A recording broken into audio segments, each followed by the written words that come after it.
चलिए सीधे रुख करते बीकानेर का। विदेश मंत्री एस जयशंकर इस वक्त प्रेस कॉन्फ्रेंस कर रहे हैं, प्रेस से मुखातिब हो रहे हैं। सीधी तस्वीरें।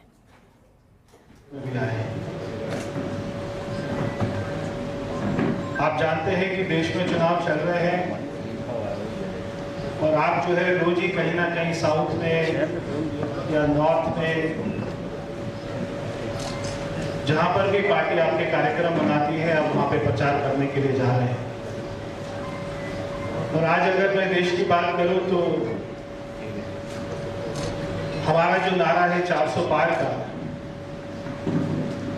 आज वो जिस तरीके से हमको समर्थन मिल रहा है देश में हर जाति बिरादरी का, युवाओं का, गरीबों का, हमारे किसान भाइयों का, महिलाओं का और जो फर्स्ट टाइम वोटर है उनका भी खास तौर पर। और हमको साफ साफ दिखाई दे रहा है कि हर आदमी एक ही बात चाहता है कि जैसे देश आगे बढ़ रहा है उतने और ज्यादा तेजी से आगे बढ़े। यही कड़ी में राजस्थान के जो हमारी 25 सीटें हैं, तो हमारा लक्ष्य है कि 25 में से 25 ही आए। और ये पिछले 2 बार से ऐसा हो रहा है कि राजस्थान के लोग, ये हमारे प्रधानमंत्री मोदी जी के नाम से और हमारे कार्यकर्ताओं की जो मेहनत है, उनकी पराकाष्ठा है मेहनत की, उससे और हमारे यहाँ के जो लोकप्रिय सांसद हैं और जो केंद्र में मंत्री हैं अर्जुन राम मेघवाल जी, और आज वो हमारे देश के एक जो है लॉ मिनिस्टर की जैसी बड़ी गद्दी पर भी बैठे हैं और वो भारत की उसमें अपना सेवा कर रहे हैं। तो मैं ज़्यादा समय नहीं लेके और मैं आप जो प्रतीक्षा कर रहे हैं तो मैं आदरणीय जयशंकर जी से कहूँगा कि वो आपकी बात करें। Thank you. प्रेस के बंधुओं, बस आप जानते हैं कि मैं कुछ साल बाद मैं बीकानेर वापस आया हूँ। मैं पहले बहुत साल पहले जब मैं अधिकारी था उस समय मैं आया था। अब चुनाव का समय है और भाजपा के उम्मीदवार के समर्थन में जो हमारे मंत्री परिषद के साथी हैं अर्जुन राम जी, जैसे प्रवेश जी ने आपको कहा, वो कानून और न्याय मंत्री तो हैं ही, उसकी अपनी जिम्मेदारी होती है। और हाल ही में उन्होंने एक बहुत बड़ा कार्य को आगे बढ़ाया कि संसद ने जो हमारी नई न्याय संहिता जो है उसको पारित किया और उसमें एक किस्म से उनका डबल सपोर्ट रहा, क्योंकि वो लोकसभा में जो पार्लियामेंट का काम, संसद का काम भी संभालते हैं, वो जिम्मेदारी भी संभालते हैं और वो खुद मंत्री हैं इस विषय पर।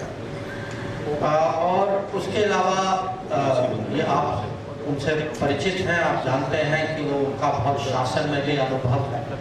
और आज जो है देश की मांग है कि हर क्षेत्र से जितना देश मोदी जी के हाथ मजबूत कर सकता है, ताकि हम अगले 25 साल जो हमारी जो यात्रा जो है अमृतकाल की यात्रा, ताकि हम सब मिलजुल के विकसित भारत बनाएं। इसमें यहाँ के लोगों का निर्णय, यहाँ के लोगों का दिल्ली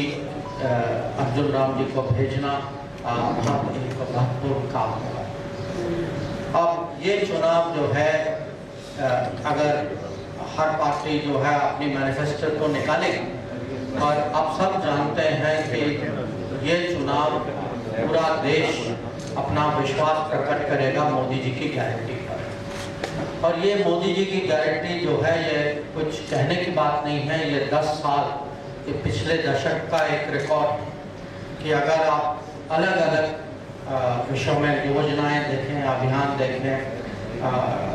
पानी का मामला हो या बिजली का हो या सड़क का हो या लोन लेने का हो या महामारी के समय में वैक्सीन मिलने का हो या जो राशन का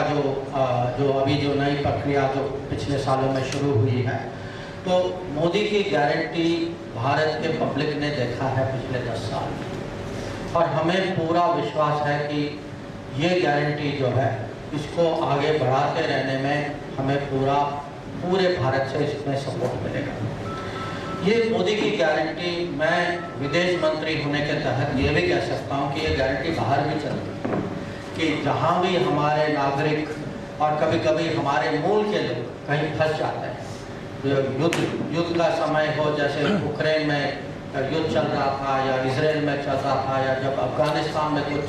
संकटें आई या सूडान में आए या कहीं भूकंप भी आए, नेपाल में आए या तुर्की में आए, तो आज जो है भारत का नागरिक घर में भी विश्वास कर सकता है कि कुछ भी हो सरकार हमारे साथ खड़ी रहेगी। बाहर जो रोजगारी पे जाते हैं या टूरिस्ट होके जाते हैं कुछ काम के लिए, या विद्यार्थी जाते हैं, उनको भी पूरा विश्वास है कि आज मोदी जी का भारत जो है उनके बिल्कुल हर समय हर क्षण उनके साथ होगा। कहीं भी कुछ संकट आए तो हम हैं उनके लिए। अब ये सीमावर्ती जिला है, तो मुझे पता है कि यहाँ जो है सुरक्षा का विषय जो है हर नागरिक के मन में ये एक बहुत बड़ी बात होती है। और पिछले सालों में आपने ये भी देखा है कि जब सुरक्षा की बात करते हैं, जो पहले जो भारत जो है आतंकवाद जो सहता था बॉर्डर सीमा की दूसरी ओर से, वो ज़माना अब क्या है। जो मुंबई में हुआ 26/11 पे, वो आगे से इस देश में मोदी जी के बाद कभी नहीं हुआ। कि आज जो है आज का भारत, अगर कोई आतंकवादी घटना हो, हमारा जवाब जो है वो उड़ी का है और वो बालाकोट का है। और ये खाली एक सीमा में नहीं है, उत्तरी सीमा में अगर हम देखते हैं कि पड़ोसी फौज कोई दबाव देने की कोशिश करता है, तो वहाँ भी हम अपनी फौज,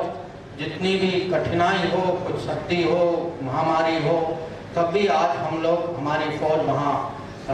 खड़ी हुई है, लगी हुई है कि जो हमें सामना करना पड़ता है आज देश आत्मविश्वास के साथ कर रहा है। अब देश की सुरक्षा तो है, पर मैं देश की प्रतिष्ठा की भी बात करूंगा कि